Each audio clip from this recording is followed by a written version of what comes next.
Hello, ये तो अच्छा हुआ कि प्रधान जी के क्षेत्र में थोड़ी चलती है तो उन्होंने लाइट मंगवा दी, अदरवाइज तो आज का प्रोग्राम ऐसे ही रह जाता।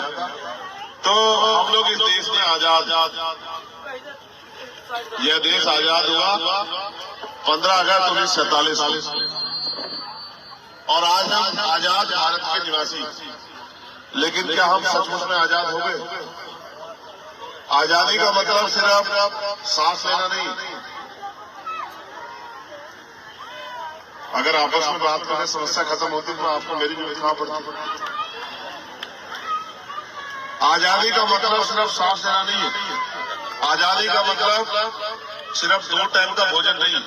आजादी का मतलब पीने के लिए मिलने वाला साफ पानी नहीं है। आजादी का मतलब है कि आपकी जिंदगी में सुख सुविधाएं हो, अधिकार हो और आप ऐसे तरक्की करें जैसे देश आगे बढ़ रहा।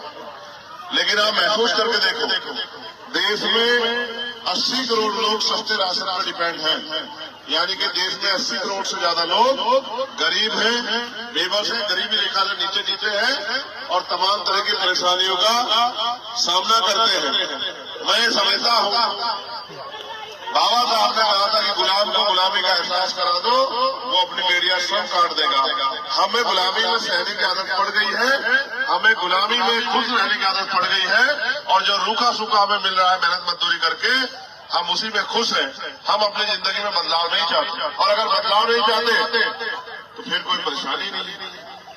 लेकिन अगर हम इस गरीबी, बेबसी, लाचारी, जुल्म जाति की जिंदगी से मुक्ति चाहते हैं तो हमें भी इसकी कीमत चुकानी पड़ेगी।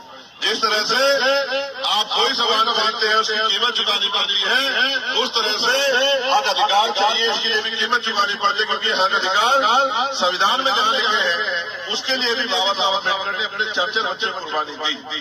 यह हक अधिकार मांगने से, रोने से, हंसने से, चिल्लाने से नहीं मिले। ये अधिकार बाबा साहब अम्बेडकर के 4 बच्चों की कुर्बानी और उनके संघर्षों से मिले हैं।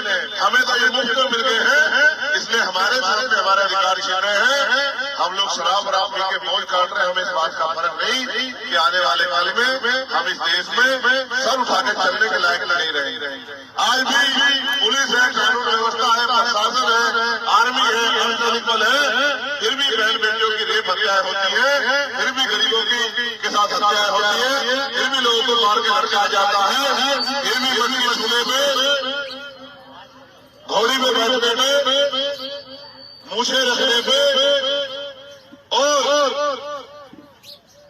अच्छी सुख सुविधा ग्रहण करने में भी अन्याय अत्याचार का सामना इस देश में रोज घटनाओं में हम लोग देखते हैं। आखिर ये जुल्म जाति कब तक चलती रहेगी? आखिर इस देश में महिलाएं कब तक सुरक्षित होंगी? आखिर इस देश में गरीबों की जिंदगी में बदलाव कब होगा? पढ़े लिखे नौजवानों को रोजगार कैसे मिलेगा?